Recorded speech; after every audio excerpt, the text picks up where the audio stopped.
Drama Mangir karya Pramudia Anantatur mengisahkan pertemuan tragis antara penguasa kerajaan Mataram yang dipimpin oleh Panembahan Senapati dengan seorang pemerintah daerah bernama Wanabaya yang berjuluk Ki Ageng Mangir. Cerita ini dilatar belakangi dari ketegangan yang muncul akibat ekspansi politik Mataram berambisi menyatukan seluruh tanah Jawa di bawah kekuasaannya. Wanabaya dengan dibantu sang bijaksana Baru Klinting menjadi simbol perlawanan terhadap kerajaan Mataram. Cerita dimulai saat Mangir mengadakan pesta setelah berhasil mengharus serangan dari Mataram. Ki Ageng Mangir dan para demangnya berpesta ria atas keberhasilan mereka. Saat berpesta ria tersebut, Ki Ageng Mangir bertemu dengan rombongan dari Pajang. Rombongan tersebut terdapat gadis penari cantik bernama Adisaro. Wanabaya terpikat akan kecantikannya Adisaro dan berkeinginan untuk meminangnya. Wanabaya datang menghadap Baru Klinting dengan Adisaro beserta para rombongan untuk meminta restu darinya. Awalnya, Baru Klinting dengan para demang tidak setuju dengan hal ini. Baru Klinting menilai bahwa Wanabaya hanya tergila-gila pada kecantikan Adisaro dan akan melupakan tujuan utama untuk menyerang kerajaan Mataram. Namun, Wanabaya datang berlutut menghadap Baru Klinting dengan para demang dengan mengatakan sumpah di bawah todong tombak bahwa dia akan tetap menjadi Ki Ageng Mangir dan tidak akan melupakan tujuan dan perjuangan mereka. Akhirnya, Baru Klinting merestui pernikahan Wanabaya dan Adisaro. Waktu berlalu, Adisaro kini telah mengandung anak dari Ki Ageng Mangir. Saat itu, Temenggung Mandaraka yang merupakan ayah sekaligus pimpinan rombongan dari Pajang menemui Adisaro memberitahu bahwa telah dekat waktunya bagi Adisaro menunaikan tugas. Ternyata, Adisaro adalah mata-mata yang dikirim dari Panembahan Senapati, sedangkan Temenggung Mandaraka adalah paman dari Panembahan Senapati yang berpura-pura menjadi ayah dari Adisaro. Adisaro bernama asli Pambayun, anak sulung dari sang penguasa Mataram.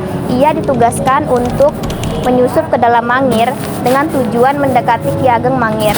Temenggung Mandaraka meminta kepada Pambayun untuk datang ke kerajaan Mataram bersama Wanabaya untuk mendapatkan restu atas pernikahan mereka dari Panembahan Senapati.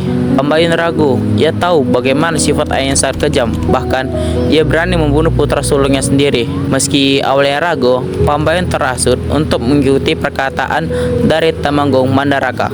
Setelah Temenggung Mandaraka kembali ke kerajaan Mataram, datanglah Wanabaya untuk menemui Adisaro. Disitulah Adisaro mengatakan segalanya, sejujur-jujurnya kepada Wanabaya, bahwa ia adalah Pambuyan, putri sulung dari Panembahan Senapati, raja penguasa Mataram. Mendengar pengakuan tersebut, Wanabaya terkejut sejadi-jadinya.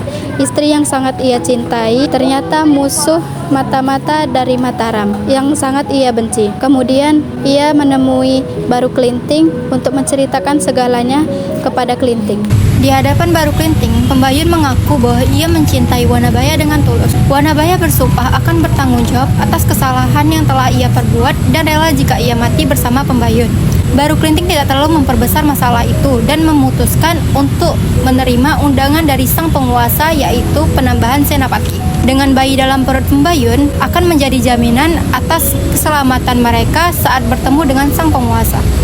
Baru Klinting, Ki Ageng Mangir Wanabaya, dan Pambayun beserta para demang berangkat bersama pasukannya menuju Istana Mataram. Namun sangat disayangkan, undangan tersebut hanya siasat untuk membunuh Wanabaya. Wanabaya mati tertusuk di bagian perutnya oleh Pangeran Prambayun selaku kakak iparnya sendiri. Sedangkan Baru Klinting dibunuh oleh Temenggung Mandaraka. Para damang yang mengikuti mereka pun bernasib sama. Mereka dibunuh di bawah kaki sang penguasa Mataram, Panembahan Senapati. Pambayun yang telah dianggap sebagai pengkhianat diasingkan dan diusir dari Mataram bersama bayinya. Betapa tragis akhir kisah Ki Ageng Mangir, seorang pejuang tangguh yang berdiri di atas kuda, memimpin pasukan dan memperjuangkan tanahnya dari pendudukan Mataram.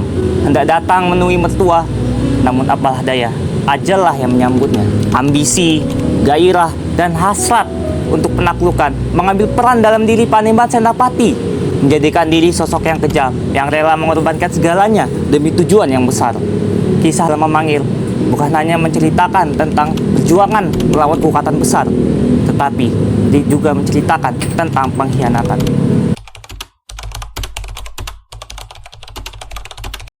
Nilai sosial yang kita dapatkan dari novel ini menggambarkan bagaimana kekuasaan dipertahankan oleh intrik dan penaklukan. Panembahan Senapati tidak ragu menggunakan keluarganya sendiri untuk menguatkan kekuasaannya, bahkan dengan mengorbankan hubungan keluarga. Moralnya yaitu Wanabaya rela mengorbankan nyawanya setelah mengetahui pengkhianatan yang dilakukan oleh pembayun dan menunjukkan tekad seorang pejuang dalam menanggapi masalah yang dia buat. Nilai budaya. Baru Klinting sebagai penasihat bijaksana dan pemimpin lokal menyoroti nilai-nilai kepemimpinan yang dihormati dalam budaya Jawa. Meski ia tahu ada ancaman besar, keputusan untuk menghadapi Panembahan Senapati secara langsung menunjukkan kebijaksanaan tradisional yang mengedepankan kehormatan. Nilai politik dalam novel ini yaitu konflik sentral yang merupakan upaya ekstensi Mataram yang dipimpin oleh Panembahan Senapati untuk menaklukkan Jawa. Hal ini mencerminkan ambisi politik dan cara kekuasaan dipertahankan dengan mengorbankan lawan dan keluarga. Sekian, terima kasih dari kelompok kami. Terima kasih telah menonton. Bye.